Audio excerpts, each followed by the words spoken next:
The rain had been falling for 3 days straight, turning the frontier road into a treacherous river of mud. And Jessa Navarro knew her luck had finally run out when she heard the sickening crack beneath her cart. She pulled hard on the reins, bringing her old mule to a halt as the entire left side of the vehicle lurched downward with a groan that seemed to echo her own despair. The axle had snapped clean through, and now her cart sat tilted at a dangerous angle in the middle of nowhere, loaded with every possession she owned and the medicinal herbs she had been planning to sell in the next settlement. Jessa climbed down carefully, her boots squelching in the thick mud as she surveyed the damage. Her green skin was slick with rain, her dark hair plastered to her skull, and her small tusks protruded slightly as she clenched her jaw in frustration. This was exactly what she did not need. She had left her clan 3 weeks ago after standing up for a human child who had wandered too close to their territory, and her people had branded her a traitor for it. Now she was alone on this God's forsaken road with a broken cart, and no hope of fixing it herself. She knelt beside the shattered axle, running her strong fingers over the splintered wood. It would take a skilled hand to repair this, or at least someone with the proper tools and knowledge of carpentry. She had neither. The nearest town was still 2 days away on foot, and she could not possibly carry all her belongings that distance. The herbs would spoil, and without them, she had no way to earn money for food or shelter. "Damn it all," she muttered, standing up and wiping the rain from her face. She looked around at the empty landscape, seeing nothing but rolling hills and muddy fields stretching in every direction. Not a soul in sight. She would have to make camp here and hope that someone passed by before her situation became truly desperate. Jessa was just beginning to unload her most essential supplies when she heard the distant sound of wheels and hooves approaching from the south. Her pointed ears perked up, and she turned to see a farm wagon making its way down the road, pulled by 2 sturdy draft horses. The driver was hunched against the rain, wearing a wide-brimmed hat that obscured his features, but as he drew closer, Jessa could see he was human. Her stomach tightened with apprehension. Most humans did not take kindly to orcs, especially not lone orc women stranded on remote roads. She had encountered enough hostility in her travels to know that this could go very badly. But she had no choice. She needed help, and this might be her only chance. The wagon slowed as it approached, and the driver pulled his horses to a stop a few yards away. He was a man in his late 20s, Jessa guessed, with a weathered face that spoke of long hours working outdoors. He had brown hair that curled slightly at the edges beneath his hat, and his eyes were a warm hazel color that studied her with cautious curiosity rather than immediate hostility. That was something, at least. "You look like you have run into some trouble," he called out over the sound of the rain, his voice carrying a gentle drawl that marked him as a local farmer. Jessa straightened her shoulders, trying to project more confidence than she felt. "My axle broke. I am stranded until I can get it fixed." The man climbed down from his wagon, and Jessa could see he was tall and solidly built, with the kind of practical strength that came from years of manual labor. He wore simple clothes, a work shirt and sturdy trousers, both soaked through with rain. He approached her cart slowly, keeping his movements non-threatening, and crouched down to examine the damage. "That is a bad break," he said after a moment, running his hand along the fractured wood. "You hit something hard, or was it just the weight and the mud?"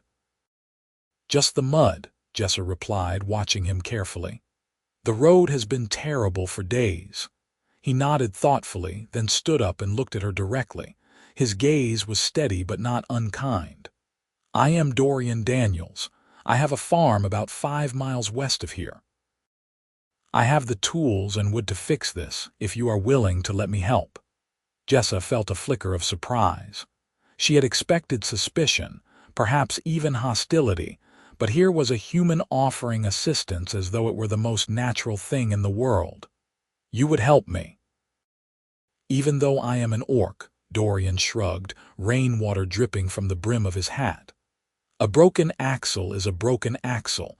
Does not matter who owns the cart." He paused, then added, "Unless you would rather I left you here, I would understand if you do not trust a stranger." There was something genuine in his tone, an honesty that Jessa found herself responding to despite her caution. She had learned to read people quickly during her travels, and this man did not feel dangerous. If anything, he seemed almost matter-of-fact about the whole situation, as though helping a stranded orc was just another task on his list of daily chores. "I would be grateful for your help," she said finally. "My name is Jessa Navarro." "Well then, Jessa," Dorian said, moving back toward his wagon. "Let me get my tools and we will see what we can do. This rain is not making things easier, but I think we can at least get your cart stable enough to move it to my farm. I can do a proper repair there, out of this weather." Over the next hour, Jessa watched as Dorian worked with quiet efficiency. He was methodical and patient, first securing the cart with blocks of wood to keep it from tipping further, then carefully removing the broken axle. He spoke little as he worked, but when he did, his words were practical and focused on the task at hand. Jessa found herself helping where she could, holding pieces steady or passing him tools, and there was something strangely comforting about the simple rhythm of shared labor. The rain continued to pour down, making everything slippery and difficult, but Dorian never complained or showed frustration. He seemed to accept the hardship as part of the job, and Jessa respected that. She had known warriors in her clan who would have cursed and raged at such conditions, but this human farmer simply kept working, his hands steady and sure. "This is going to need a full replacement," Dorian said eventually, straightening up and wiping mud from his hands. "I have got it temporarily braced, but it will not hold for more than a few miles. We should get your cart to my farm before it gives out completely." "How will we do that?" Jessa asked, looking at her mule and then at his horses. "I will hitch my horses to your cart and lead them carefully. You can drive my wagon and follow behind. It is slow going, but it should work." He glanced at the sky, which was growing darker as evening approached. "We will need to move now, though. I do not want to be out here after dark in this weather." They worked together to execute his plan, and soon they were moving slowly down the muddy road, Dorian walking beside her cart to keep watch on the makeshift repair while Jessa drove his wagon. The horses were well trained and responded to her commands easily, which was a relief. She had worried they might be skittish around an orc, but they seemed unbothered by her scent or presence. The journey to Dorian's farm took nearly 2 hours, and by the time they arrived, Jessa was exhausted and soaked to the bone. The farm was modest but well-maintained, with a sturdy house, a large barn, several outbuildings, and fields that stretched out in neat rows despite the mud. Dorian directed her to pull the wagons into the barn, where they would be protected from the rain. Once inside, Jessa climbed down from the wagon seat and looked around. The barn was clean and organized, with stalls for animals, storage for feed and tools, and a workshop area in one corner. It smelled of hay and horses and wood shavings, a comforting combination that reminded her oddly of home. "You can stable your mule in that empty stall," Dorian said, beginning to unhitch his horses. "There is fresh water and feed. I will take care of my horses and then we can look at your axle properly." Jessa did as he suggested, leading her tired mule into the stall and making sure it had everything it needed. The animal seemed relieved to be out of the rain and in a warm, dry place, and Jessa understood the feeling. She was dripping wet, and starting to feel the cold seeping into her bones. When she turned around, she found Dorian watching her with a thoughtful expression. "You look like you could use some dry clothes and a hot meal," he said. "Why don't you come up to the house while I work on the axle? You can get warm and dry, and I will call you when I am done." Jessa hesitated. Accepting his help with the cart was one thing, but going into his home felt like a much bigger step. What if this was some kind of trap? What if he had been friendly only to lure her into a vulnerable position? But even as the thoughts crossed her mind, she dismissed them. Dorian had already had plenty of opportunities to hurt her if that had been his intention. He had worked alongside her for hours without showing any sign of aggression or deception. And besides, she was freezing and hungry, and the thought of dry clothes was almost irresistible. "Are you sure?" she asked. "I do not want to impose." Dorian smiled, and it transformed his serious face into something warmer and more approachable. "You are not imposing. I would not have offered if I did not mean it. Come on before you catch your death of cold." He led her out of the barn and across a short stretch of muddy ground to the farmhouse. It was a solid structure, built of wood and stone, with a covered porch and smoke rising from the chimney. Inside, it was warm and dry, with a fire crackling in the hearth and simple but comfortable furnishings. The main room served as both kitchen and living area, with a table, chairs, and a few shelves holding books and supplies. "I live alone here," Dorian explained, moving to stoke the fire. "So the place is not much, but it is dry. There is a room in the back where you can change. I will see if I have anything that might fit you." He disappeared into another room and returned a moment later with a set of clothes, a simple shirt and trousers that looked like they might be slightly too large for her but would do. "These were my father's," he said quietly. "He was a big man. They might work." Jessa took the clothes gratefully and went into the back room to change. It was a small bedroom, neat and spare, with a single bed and a chest of drawers. She peeled off her wet clothes and dried herself with a towel Dorian had left on the bed, then pulled on the dry shirt and trousers. They were indeed too large, but she rolled up the sleeves and pant legs and secured them as best she could with her belt. It felt wonderful to be dry again.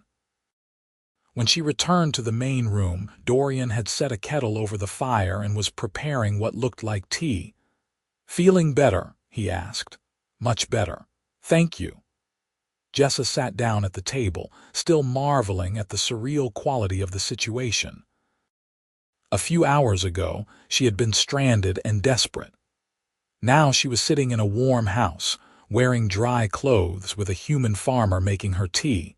It felt almost dreamlike. Dorian poured 2 cups and sat down across from her.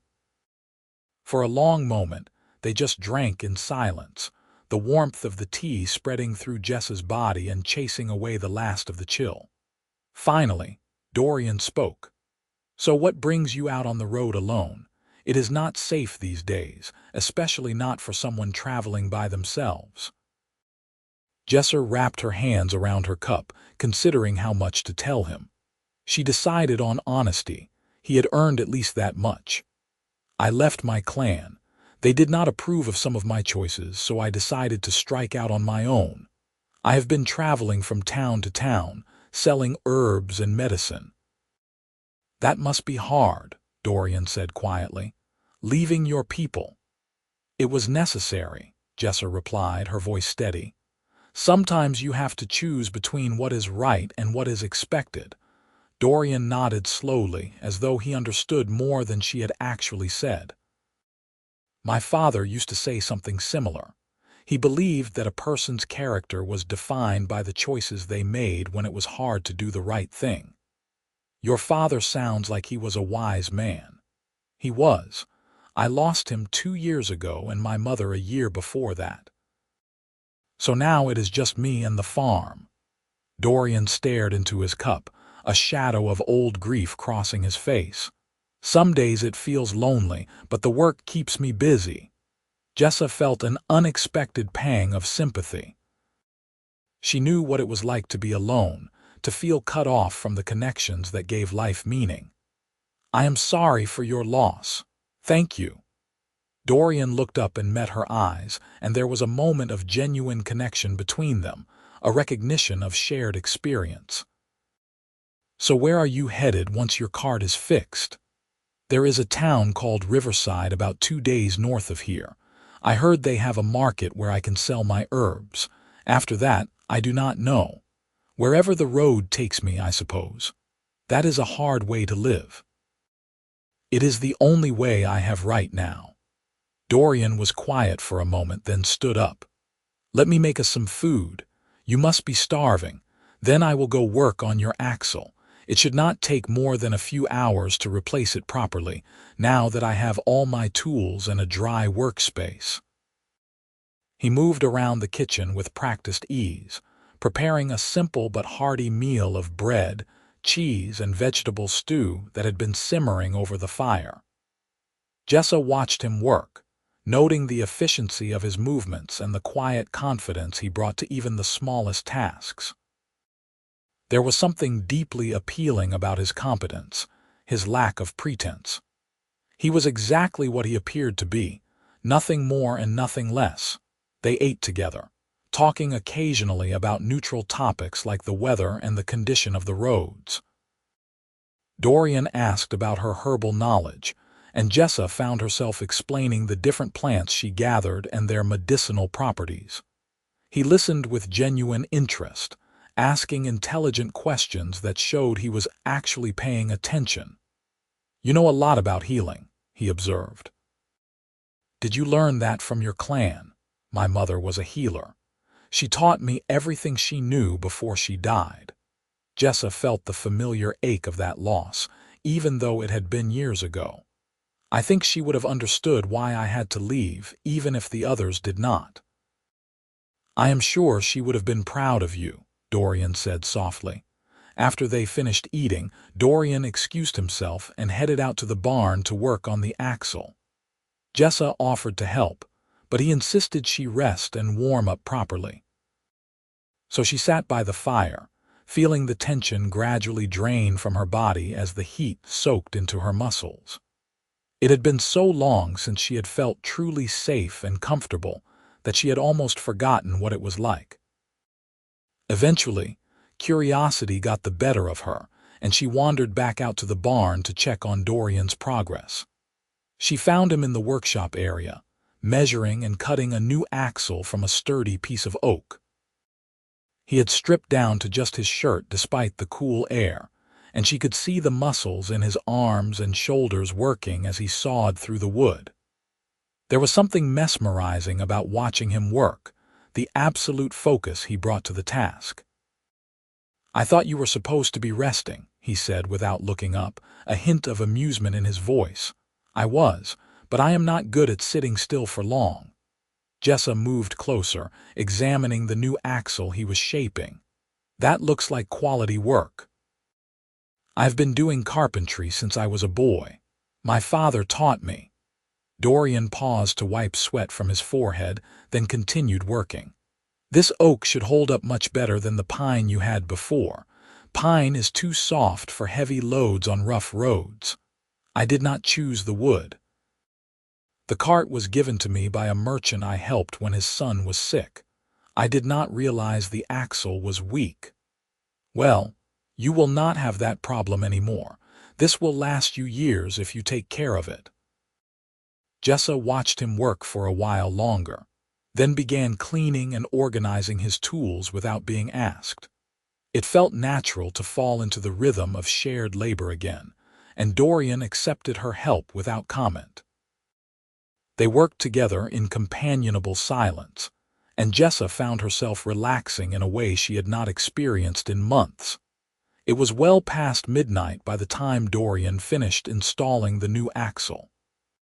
He stepped back and examined his work critically, checking every joint and connection to make sure everything was secure. Finally, he nodded in satisfaction. "That should do it." You will want to check the bolts after the first day of travel, just to make sure nothing has loosened, but it should hold solid. I do not know how to thank you, Jessa said quietly. You have done so much for me, and you barely know me. Dorian turned to look at her, his hazel eyes thoughtful. You do not need to thank me. It was the right thing to do. He hesitated, then added, but if you want to repay me, you could stay for a few days, just until the weather clears and the roads improve. It is dangerous to travel in conditions like this, and I could use the help around the farm if you are willing to work. Jessa was taken aback by the offer. You would want me to stay, even though I am an orc. I already told you that does not matter to me. Dorian's voice was firm but gentle. You seem like a decent person who has had some bad luck. I am offering you a safe place to rest for a few days. Nothing more complicated than that. It was the kindest offer anyone had made to her in longer than she could remember, and Jessa felt an unexpected tightness in her throat. I would like that, she said softly. Thank you, good, then it is settled. Dorian smiled, that same warm expression that transformed his face. You can sleep in the spare room in the house. I will show you where everything is. That night, Jessa lay in a real bed for the first time in weeks, listening to the rain drumming on the roof and the wind howling outside. She should have felt uneasy, sleeping under the roof of a stranger, but instead she felt safer than she had since leaving her clan. There was something fundamentally trustworthy about Dorian Daniels, a quiet integrity that put her at ease. She fell asleep wondering what the next few days would bring, and whether she was making a terrible mistake by allowing herself to trust a human. The next morning dawned gray and wet, though the rain had lessened to a steady drizzle. Jessa woke to the smell of cooking food and emerged from the spare room to find Dorian preparing breakfast. He greeted her with a nod and a simple good morning, then handed her a plate of eggs and bread. I thought we could start with the basic chores today, he said as they ate. I need to check on the animals, repair a fence that came down in the storm, and bring in some firewood. Nothing too strenuous, just the daily work of keeping a farm running. I can help with all of that, Jessa assured him. I am stronger than I look. Dorian raised an eyebrow but did not comment, and soon they were out in the drizzle, moving through the morning routine. Jessa quickly discovered that farm work was different from the labor she was accustomed to, but no less demanding. There was a constant stream of tasks, each one necessary and time-sensitive. The animals needed feeding and watering, the barn needed mucking out, the tools needed maintaining. But there was also a satisfying rhythm to it, a sense of purpose that came from knowing each task contributed to something larger. And working alongside Dorian, she began to appreciate the careful way he had organized his life, the quiet efficiency with which he managed every aspect of the farm. By midday, they had finished the basic chores and moved on to repairing the broken fence at the edge of one of his fields. The posts had been undermined by the rain and needed to be reset, and Jessa found herself digging in the mud while Dorian mixed concrete to stabilize them. You were not exaggerating about your strength, Dorian observed, watching her lift a heavy post into position without apparent effort. You just moved something that would take 2 normal men to lift. Jessa grinned, her small tusks showing. Orc strength. It comes in handy. I imagine it does. Dorian secured the post and moved on to the next one. Must be useful for traveling alone too. I bet most people think twice about bothering you. Most people do not get close enough to find out, Jessa said, her smile fading. They see the green skin and the tusks and they assume I am dangerous. Their loss, Dorian said simply, and went back to work. Those 2 words, spoken so casually, hit Jessa harder than she expected. She had become so accustomed to prejudice and fear that simple acceptance felt almost revolutionary. She found herself watching Dorian as they worked, trying to understand what made him different from other humans she had encountered. He was not naive or overly trusting. He was careful and thoughtful in his actions, always considering the consequences. But he also seemed to operate from a place of fundamental decency, a belief that people should be judged by their actions rather than their appearance. It was a quality she had rarely encountered, and it made her wonder about the kind of life he had led that had shaped such a perspective. Over the next few days, they fell into a comfortable routine. Jessa helped with the farm work, and in the evenings they would share meals and conversation by the fire. Dorian proved to be easy company, with a dry sense of humor and a surprising depth of knowledge about the world. He had never traveled far from the farm, but he was well-read and curious, always asking questions and wanting to understand different perspectives. Jessa found herself opening up to him in ways she had not expected, talking about her childhood in the clan, her mother's teachings, the reasons she had left. Dorian listened without judgment, offering insights when asked but mostly just providing a sympathetic ear. And in turn, he shared his own stories, tales of growing up on the farm, learning from his parents, the struggles of keeping the place running alone. There was a growing ease between them, a natural rapport that Jessa had never experienced with anyone outside her own people. She caught herself looking forward to their evening conversations, to the sound of Dorian's voice and the warmth of his smile. It was both exciting and terrifying, this connection that seemed to be forming between them. On the fourth day, the rain finally stopped, and the sun broke through the clouds for the first time in over a week. Dorian declared it a good day to check on the far fields and make sure the drainage ditches had not been overwhelmed by the storm. Jessa went with him and they walked through the farmland together, surveying the damage and planning repairs. "This place is important to you," Jessa observed, watching the way Dorian's eyes moved over the land, taking in every detail. "It is my legacy," Dorian said quietly. "My father and grandfather both worked this land, poured their lives into it. When they died, it became my responsibility to keep it going. Some days it feels like a burden, but most days I am grateful for it. It gives me purpose." "You ever wish you could do something else? Go somewhere else?" Dorian was quiet for a long moment. "Sometimes I wonder what it would be like to travel to see the world beyond these fields. But then I remember that this land needs me, and that feels more important than any adventure." He glanced at her. "What about you? Do you miss having a permanent home?" "Sometimes," Jessa admitted, "but I cannot go back. I made my choice and there is no undoing it." "Would you want to if you could?" "I do not know. I miss the sense of belonging, of being part of something larger than myself. But I do not miss the narrow-mindedness, the hatred for anything different. I could not live that way anymore." They walked in silence for a while, each lost in their own thoughts.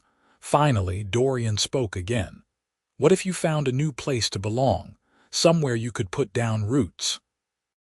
"I have not found anywhere that feels right yet," Jessa said. "Most places are not welcoming to orcs, especially not alone ones. That must be lonely." "It is."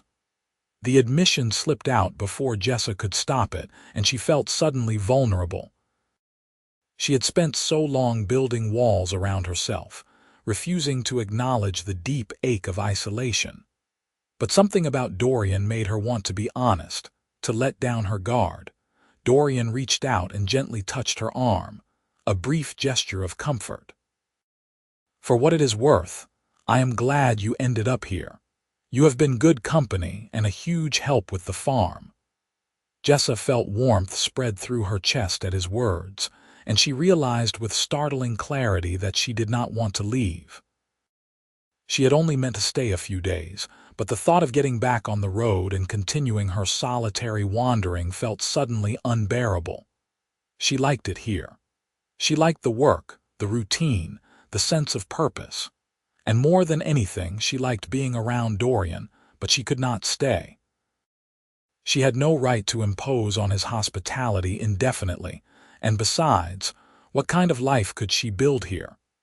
She was still an orc, and he was still human.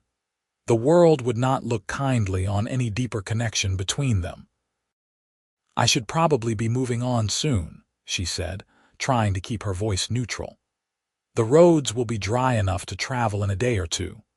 Dorian's expression flickered with something that might have been disappointment, but it was gone so quickly that Jessa could not be sure. "If that is what you want.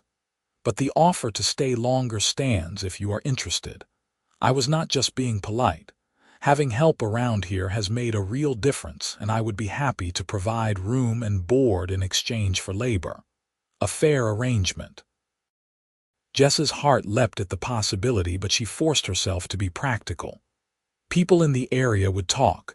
They would not understand why you have an orc living on your farm. Let them talk. I make my own decisions about who I share my home with. Dorian's voice was firm, almost defiant. "But I will not force you to stay if you would rather be on the road. I just wanted you to know the option is there." They walked back to the house in thoughtful silence, and Jessa spent the rest of the day wrestling with her decision. Part of her wanted desperately to accept Dorian's offer, to stay in this place where she felt safe and valued. But another part of her was terrified of what that might mean, of the complications and dangers that could arise from becoming too comfortable, too attached.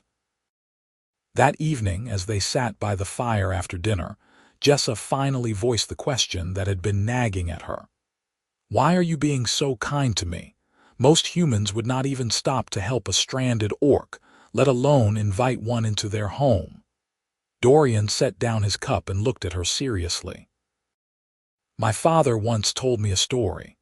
When he was young, he got lost in the mountains during a hunting trip. He was injured and alone, and he would have died if a group of orcs had not found him. They took him back to their camp, treated his wounds, and cared for him until he was strong enough to travel. Then they guided him home." Jessa's eyes widened in surprise. "Orcs helped your father, they did. And when he tried to thank them, their chief said something he never forgot. She said that mercy and kindness were not limited by race or species, and that any person who refused to help someone in need was less than the beasts of the field. My father took that lesson to heart, and he raised me with the same belief." Dorian met her eyes. "So when I saw you stranded on that road, I did not see an orc. I saw a person who needed help. That is all." Jessa felt tears prick at her eyes, overwhelmed by the simple beauty of that philosophy. "Your father was a remarkable man. He was, and he would have liked you, I think. You remind me of him in some ways.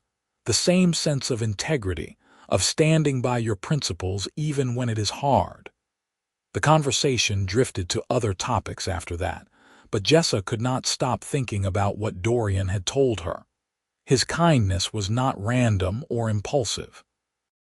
It came from a deep-seated belief system, a worldview shaped by gratitude and respect.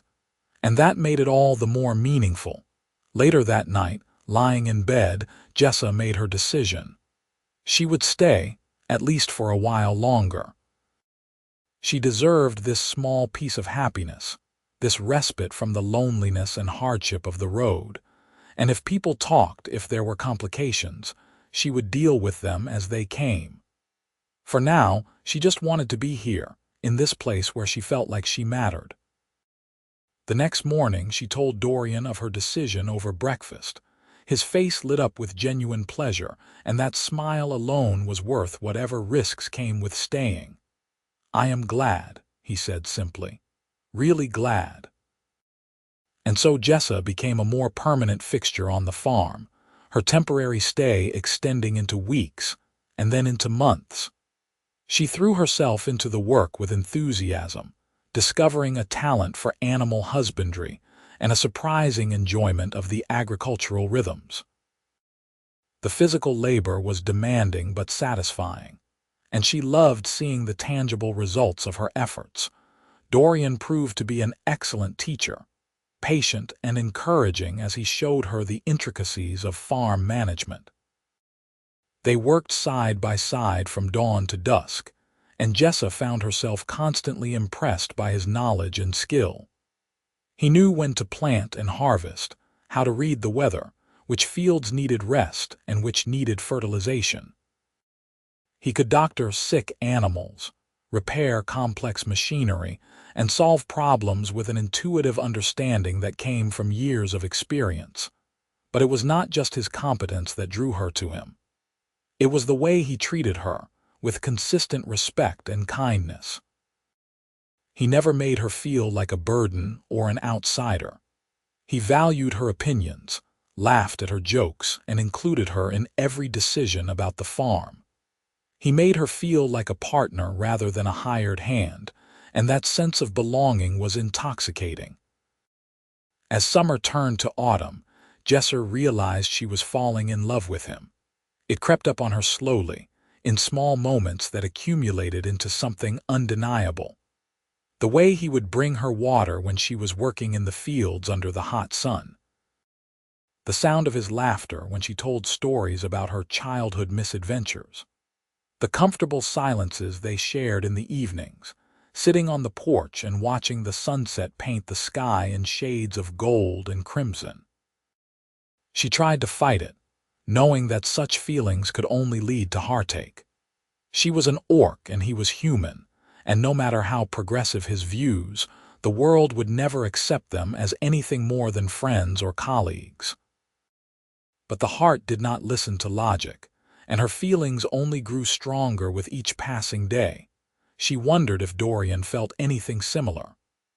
Sometimes, she caught him watching her with an expression she could not quite read, something warm and tender that made her pulse quicken. But he never said anything, never crossed the invisible line they had both tacitly agreed to maintain. And Jessa told herself it was better that way, even as part of her longed for him to acknowledge what was growing between them.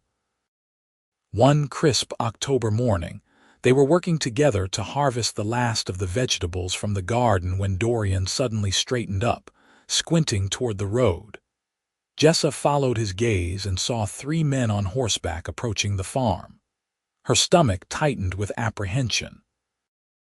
Visitors were rare and rarely brought good news. "Stay close," Dorian said quietly, his voice taking on a protective edge that Jessa had never heard before. The men dismounted near the house, and Jessa could see they were locals, probably from the nearby town. They wore the rough clothes of laborers, but they carried themselves with the swagger of men used to getting their way through intimidation. The leader was a burly man with a scarred face and cold eyes. "Dorian Daniels," the man called out. "Heard you have got yourself an orc living here. Came to see if the rumors were true." Dorian walked toward them slowly, positioning himself between Jessa and the strangers. "What business is it of yours who lives on my property?" "It is everyone's business when there is a savage living among decent folk," the man shot back. "People in town are concerned. Orcs mean trouble, and we do not want trouble coming to our community." "Jessa is not trouble," Dorian said, his voice hard as stone. "She is a good person who has been helping me run this farm. She has never done anything to harm anyone in this area." "That is what you think," another of the men interjected. "But you do not know what she is really like. Orcs are violent and dangerous. It is in their nature." Jessa felt anger flare in her chest, but she kept quiet, letting Dorian handle the situation. She could sense the tension in his body, the carefully controlled fury that he was holding in check. "I know exactly what she is like," Dorian said coldly. "I have lived and worked alongside her for months. She is honest, hardworking, and kinder than most humans I have met, including you 3. Now get off my land before I make you leave." The scarred man took a step forward, his hand moving toward the knife at his belt. "You would choose an orc over your own kind. That makes you a traitor, Daniels. Maybe we should teach you a lesson about loyalty." Everything happened very fast after that.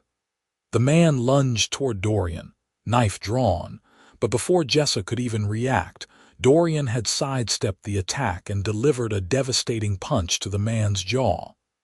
The attacker went down hard, his knife flying from his hand. The other two men moved to help their companion, but Jessa stepped forward with a low growl, her green skin seeming to glow in the morning light, her muscular frame radiating menace. They stopped in their tracks, suddenly remembering that they were facing not just a human farmer but also an orc woman who could probably snap them in half if she chose. "I think you should leave," Dorian said, breathing hard but standing tall. "And tell your friends in town that Jessa Navarro is under my protection. Anyone who has a problem with that can take it up with me directly." The scarred man staggered to his feet, clutching his jaw and glaring at them with pure hatred. But he was smart enough to know when he was outmatched. He spat in the dirt, then jerked his head at his companions. "This is not over, Daniels. You will regret this." They mounted their horses and rode off, leaving Dorian and Jessa standing in tense silence. Finally, Dorian let out a long breath and turned to her. "Are you all right?" "I am fine." "But you are the one who just punched a man in the face." Jessa could not help the note of admiration in her voice. "Where did you learn to fight like that?" "My father taught me. He said a man should know how to defend himself and the people he cares about."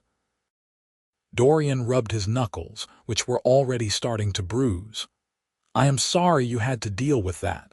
I knew some people in town were not happy about you being here, but I did not expect them to actually show up like this."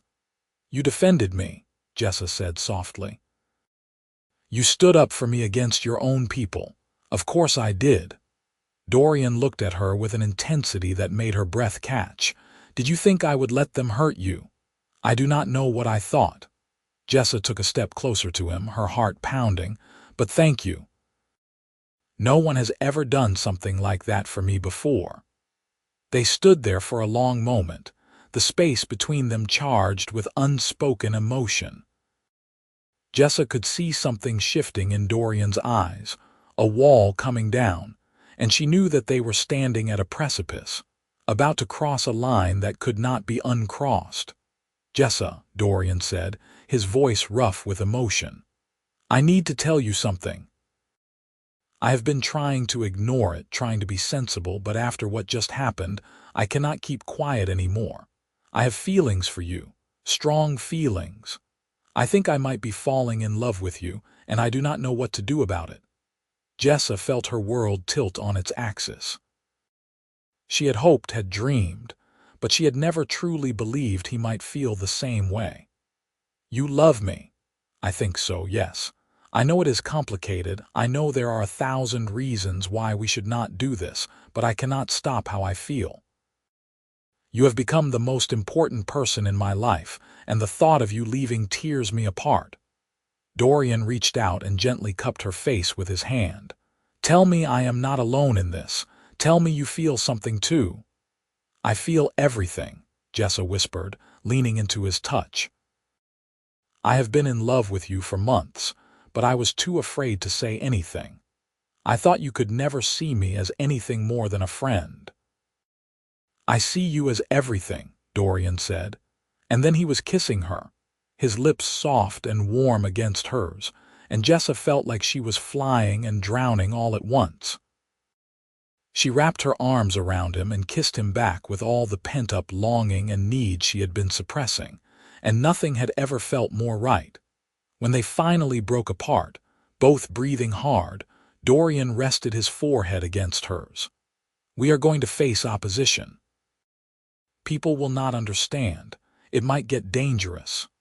"I know," Jessa said, "but I do not care. I would rather face the whole world with you than spend one more day pretending I do not love you." "Then we will face it together," Dorian promised and kissed her again. The next few weeks brought both joy and challenge. Dorian and Jessa no longer hid their feelings for each other, and the farm became a place of genuine happiness as they navigated their new relationship. They worked side by side during the day and spent their evenings talking, laughing, and learning about each other in deeper ways. Jessa discovered that Dorian had a wonderful sense of humor hidden beneath his serious exterior, and that he was surprisingly romantic, always finding small ways to show his affection. But the outside world was less accepting. Word spread quickly through the surrounding area that Dorian Daniels was in a relationship with an orc woman, and the reactions ranged from shock to disgust to outright hostility. Some of the farmers who had been Dorian's friends stopped speaking to him. The merchant he usually sold his crops to told him to find another buyer. There were anonymous threats left at the property line, crude warnings scrawled on pieces of paper or carved into fence posts. Dorian bore it all with quiet determination, refusing to be intimidated or ashamed. He held Jessa's hand when they went into town for supplies, ignoring the stares and whispers. He defended their relationship to anyone who questioned it, calmly but firmly explaining that his personal life was none of their concern. And he never once suggested that Jessa should leave or that their relationship was a mistake. But Jessa could see the toll it was taking on him. He was losing business, losing friendships, becoming increasingly isolated from the community that had been his entire world. And even though he never blamed her, she could not help feeling guilty. She was the reason his life had become so difficult, the reason he was being ostracized and threatened. "Maybe I should go," she said one evening as they sat on the porch, watching storm clouds gather on the horizon. "You would be able to go back to your normal life if I was not here." Dorian turned to her with fierce intensity. "You are my normal life now. I do not want to go back to the way things were before you came. Yes, things are hard right now, but I would rather face hardship with you than live comfortably alone. But you are losing everything because of me. Your reputation, your business connections, your place in the community. I am not losing everything. I have you, and I have this farm, and I have my integrity. That is enough." Dorian took her hand and squeezed it gently. "Jessa, I made my choice. I chose you, and I choose you every single day. Please do not take that away from me by leaving out of some misguided sense of self-sacrifice." Jessa felt tears slip down her cheeks. "I am just so afraid of what might happen. Those men who came here before, they could come back with more people. You could get hurt because of me. Or I could live a full and happy life because of you," Dorian countered. "We cannot live in fear of what might happen. All we can do is face each day together and trust that we are strong enough to handle whatever comes." His words gave her strength, and she found herself believing him. They would find a way to make this work, no matter what obstacles they faced. Their love was worth fighting for. As autumn deepened into winter, things began to shift in unexpected ways. A few of the farmers who had initially shunned Dorian started to come around, either because they needed his help with something, or because they had simply had time to adjust to the situation. They were not enthusiastic about his relationship with Jessa, but they were willing to tolerate it for the sake of maintaining neighborly relations. And then something happened that changed everything. There was a fire at one of the neighboring farms, a barn that went up in flames in the middle of the night. The farmer and his family barely escaped with their lives, and they lost most of their livestock and stored feed. It was a devastating blow, and the whole community rallied to help. Dorian and Jessa were among the first to arrive, bringing food and supplies and offering to help rebuild. Jessa worked tirelessly, using her strength to clear debris and haul materials, never complaining despite the long hours and difficult conditions. She treated the injured animals with her herbal remedies, saving several that would otherwise have died. And she did it all without any expectation of thanks or recognition, simply because it was the right thing to do. The farmer, a gruff older man named Thomas Drummond, who had been one of the loudest critics of Dorian's relationship, watched her work with growing respect. At the end of the day, he approached Jessa and Dorian as they were preparing to head home. "I owe you an apology," Thomas said gruffly, directing his words at Jessa. "I judged you based on what I thought I knew about orcs, and I was wrong. You have done more to help my family today than most humans would have done, and I am grateful. You are a good person, regardless of your race." Jessa was stunned. "Thank you. That means a great deal to me." Thomas nodded, then looked at Dorian. "You were right to stand by her. I am sorry for the things I said before. You too have my respect." Word of Thomas's change of heart spread through the community, and it created a ripple effect. Other people began to reconsider their prejudices, to see Jessa as an individual rather than a stereotype. It was not a complete transformation. There were still plenty of people who disapproved, but it was enough to ease the worst of the social pressure that Dorian and Jessa had been facing. Winter came, blanketing the farm in snow and forcing them to spend long evenings indoors. It was a peaceful time, a chance to slow down and simply enjoy being together. They cooked elaborate meals, read books by the fire, and talked about their hopes for the future. Dorian taught Jessa to play chess, and she taught him some of the traditional songs of her people. They made love slowly and tenderly, learning each other's bodies with reverence and care. One night, as snow fell softly outside and the fire crackled in the hearth, Dorian took Jessa's hand and led her to sit beside him on the floor in front of the flames. He looked nervous, which was unusual for him, and Jessa felt a flutter of anticipation.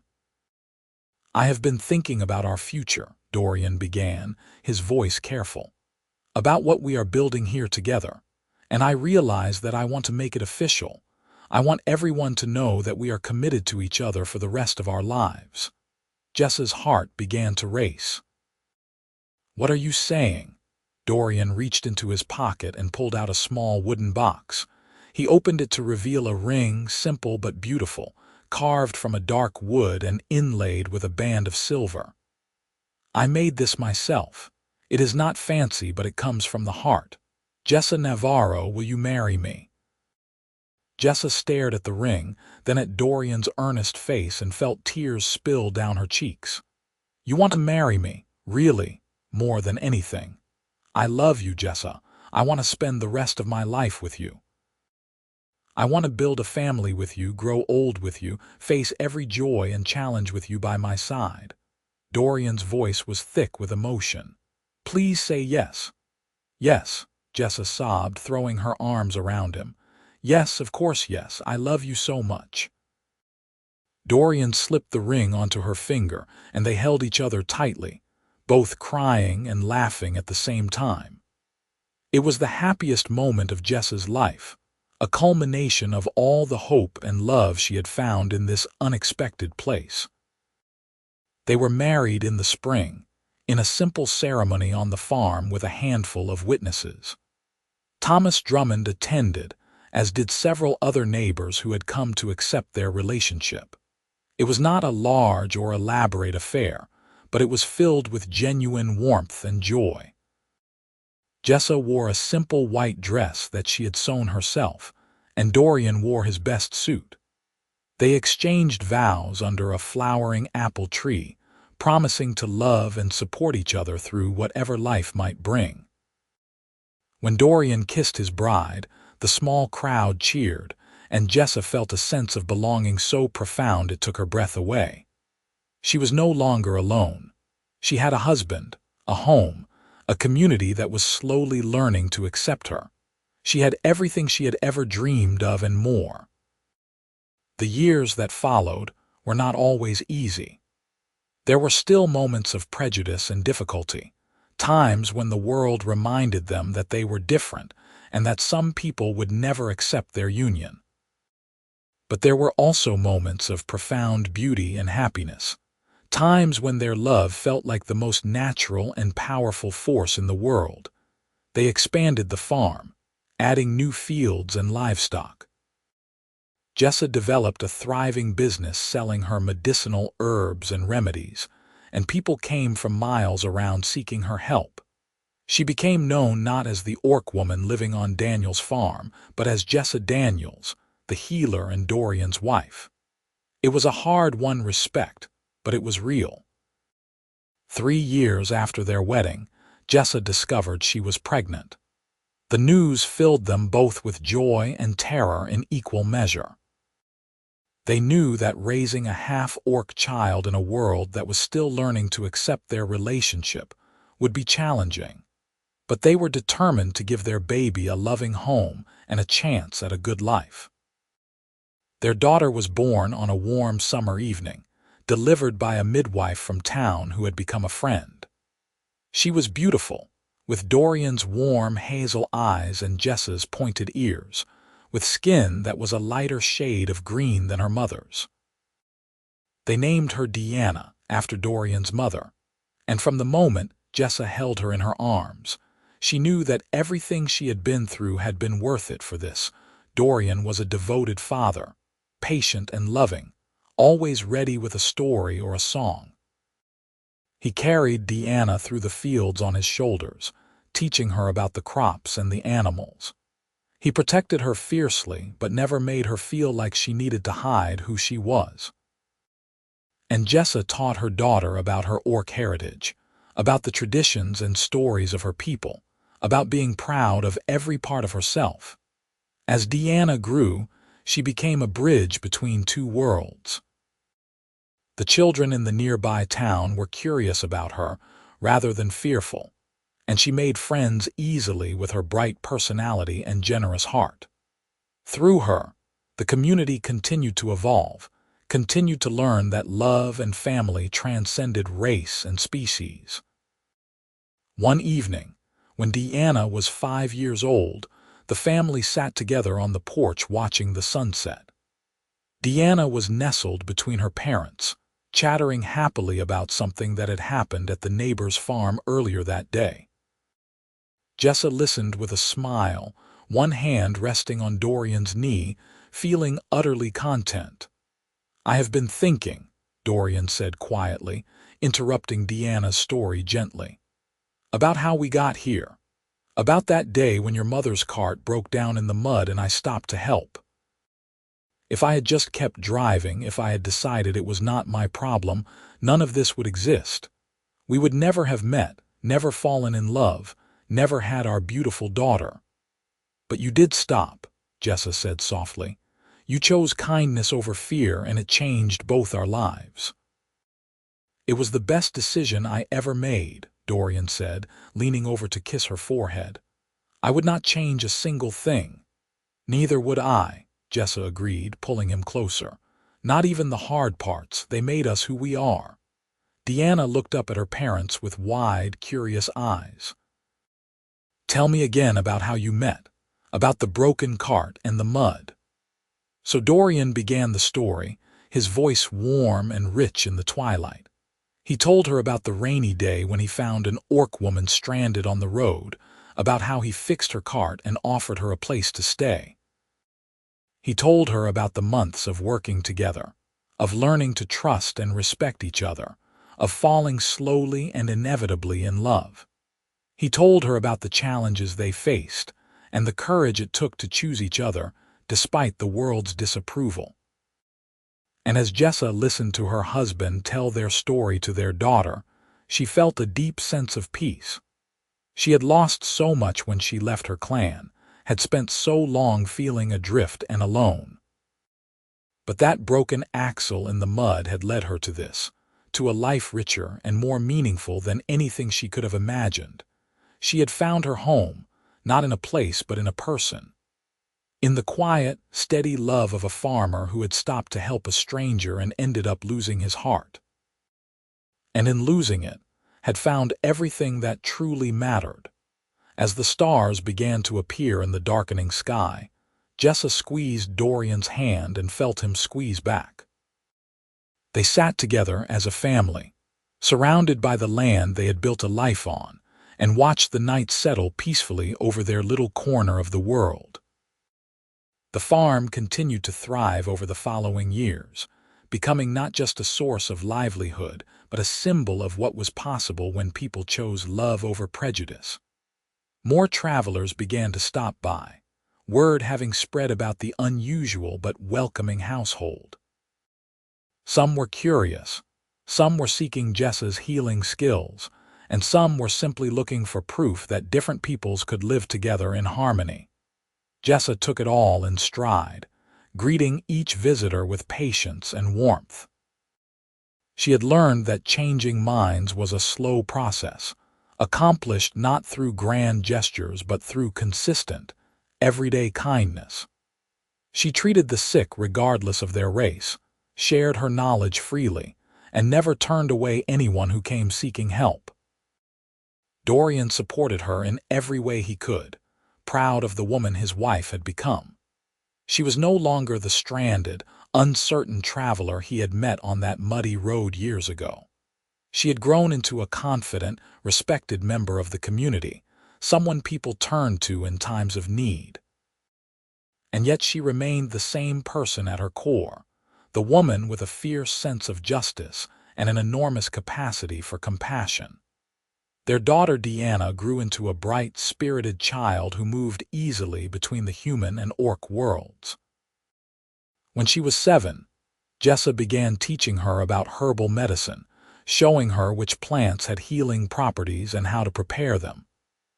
Deanna proved to be a natural, with her mother's intuitive understanding and her father's patient attention to detail. "Will I be a healer like you when I grow up?" Deanna asked one day as they worked together in the garden, harvesting chamomile and lavender. "You can be whatever you want to be," Jessa told her daughter, carefully snipping stems and placing them in her basket.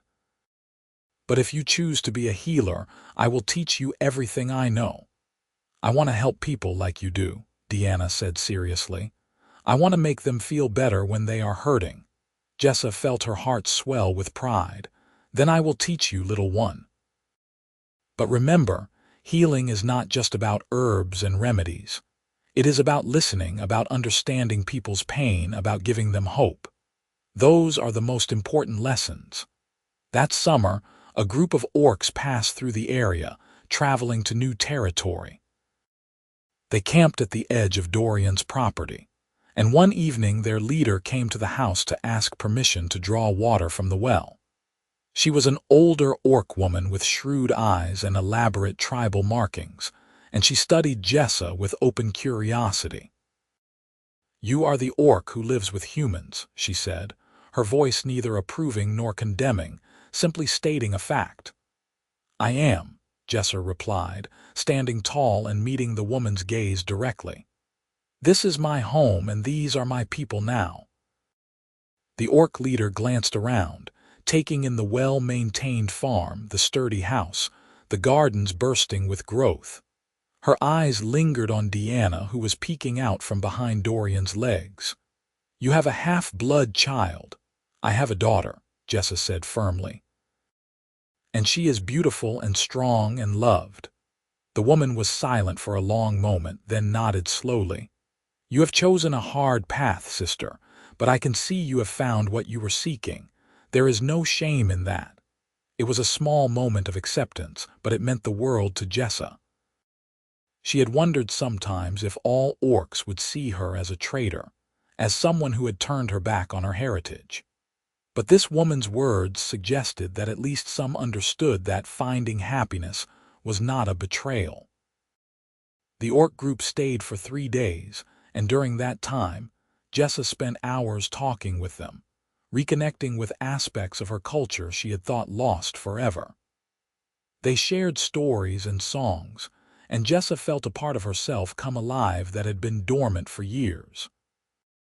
Dorian encouraged these interactions, understanding that his wife needed connection to her roots even as she built a new life, When the orcs moved on, their leader embraced Jessa and spoke quiet words of blessing over Deanna. "Raise her to be proud of both her heritages," she advised. "Teach her that strength comes from embracing all parts of herself, not from choosing one side over the other." Jessa took those words to heart, and she and Dorian worked together to give Deanna a rich, multicultural upbringing.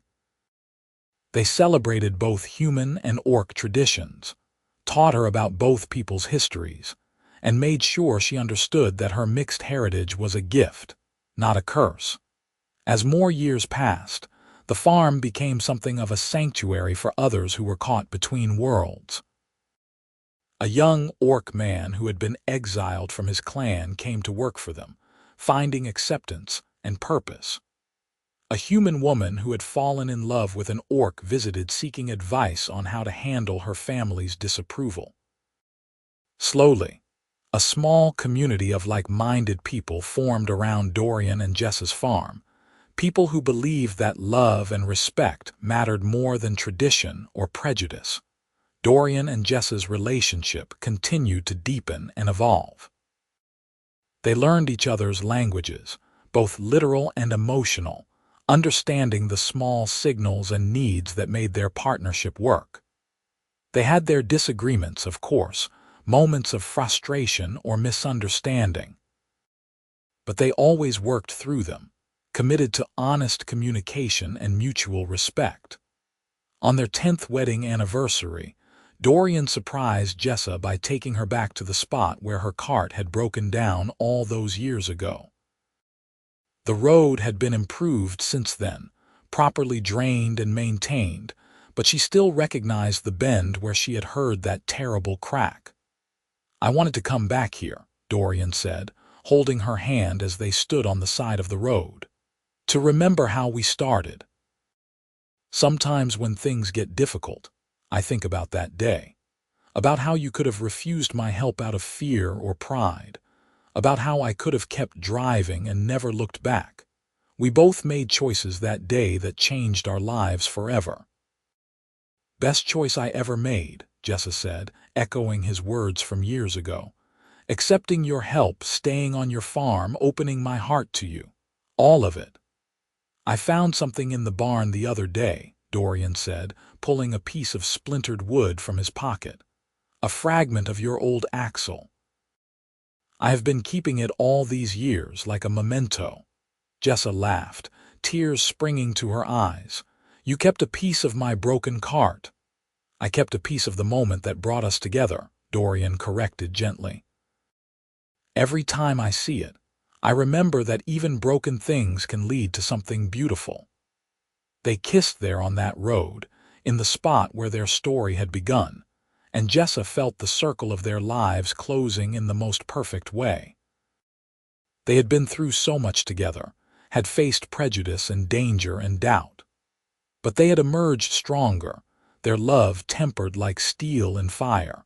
When they returned home, they found Deanna had organized a surprise celebration with help from their neighbors and friends.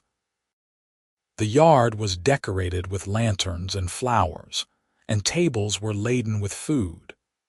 People from both the human community and passing orc clans had gathered to honor the couple who had proven that love could transcend any boundary. As the evening wore on and the celebration continued around them, Jessa and Dorian stood together under the stars, watching their daughter dance with other children, watching their community come together in joy. Thomas Drummond raised a toast in their honor, speaking eloquently about the lessons he had learned from their courage and commitment. 10 years ago, I would not have believed this was possible," Thomas said, his voice carrying across the gathered crowd. "A human and an orc, married and raising a family, becoming the heart of our community. But Dorian and Jessa have taught us all that love is stronger than fear, and that family is defined not by blood or species, but by the bonds we choose to forge. To Dorian and Jessa Daniels, may you have many more years of happiness together." The crowd cheered and drank, and Jessa felt overwhelmed by the outpouring of support. This was what they had fought for, this acceptance and celebration. This was the world they wanted to build for their daughter and for all those who would come after. Late that night, after the guests had departed and Deanna was asleep in her bed, Jessa and Dorian sat on their porch in the peaceful darkness. The farm was quiet around them, the animals settled for the night, the fields resting under the starlight. "You ever regret it?" Jessa asked softly. "Choosing me, taking on all the complications that came with it." Dorian turned to her with a look of such love and certainty that it took her breath away. "Never. Not for a single moment. You are the best thing that ever happened to me, Jessa. You and Deanna, this life we have built together. I would go through it all again in a heartbeat." "I love you," Jessa said simply, the words inadequate to express the depth of her feeling but the only ones that mattered. "I love you too," Dorian replied, pulling her close. "My beautiful, strong, amazing wife. Thank you for trusting me that day on the road. Thank you for staying. Thank you for building this life with me." They sat together in the darkness, wrapped in each other's arms, and Jessa thought about the long, strange journey that had brought her to this moment. She had left her clan expecting exile and loneliness. Instead, she had found a home, a love that sustained her, and a purpose that gave her life meaning. Her cart had cracked an axle in the mud, and a passing farmer had stopped to fix it. In doing so, he had fixed something in her too, had healed the loneliness and fear she had been carrying. And she had done the same for him, bringing warmth and companionship to a life that had grown too solitary. They had lost their hearts to each other, but in that loss had found something infinitely more valuable. They had found belonging, partnership, and a love that would endure whatever challenges the future might bring. They had found home, not in a place but in each other, and that was the greatest gift of all. As the years continued to unfold, Dorian and Jessa's story became something of a legend in the region. Parents told their children about the orc woman and the farmer who had proven that love could overcome any obstacle. Young couples facing opposition to their relationships came seeking advice and encouragement. And slowly but surely, the world around them began to change, to open up to possibilities that had once seemed impossible. Deanna grew into a remarkable young woman, becoming a skilled healer in her own right and eventually traveling to help establish medical clinics in frontier communities. She carried her parents' legacy forward, spreading their message of acceptance and compassion wherever she went.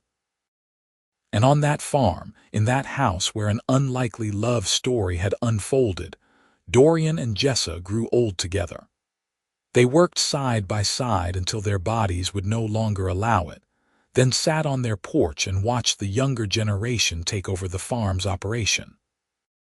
They told their story to anyone who would listen, hoping that their experience might light the way for others. On a golden autumn afternoon, 30 years after that fateful meeting on a muddy road, Jessa and Dorian sat on their porch with their grandchildren playing in the yard before them. The children were a beautiful mix of orc and human features, and they played together without any consciousness of difference, innocent and joyful. "We did something good here," Dorian said quietly, his hand finding Jessa's as naturally as breathing. "We built something that will last beyond us." "We did," Jessa agreed, her green skin now lined with age but her eyes still bright and full of life. "And it all started with a broken axle and an act of kindness." "Best broken axle in the history of the world," Dorian said with a smile, and Jessa laughed, the sound as warm and genuine as it had been 3 decades earlier. They sat together as the sun set over their farm, over the life they had built, over the love that had sustained them through every trial and triumph. And when the stars came out, they were still there, still holding hands, still together. exactly as they were always meant to be. The orc girl's cart had cracked an axle in the mud, and a passing farmer had fixed it and lost his heart. But in losing his heart, he had found his home, and in accepting his help, she had found hers. Together, they had proven that the most powerful force in any world is not fear or hatred or prejudice, but love, given freely and accepted with courage, and they lived happily ever after, exactly as they deserved.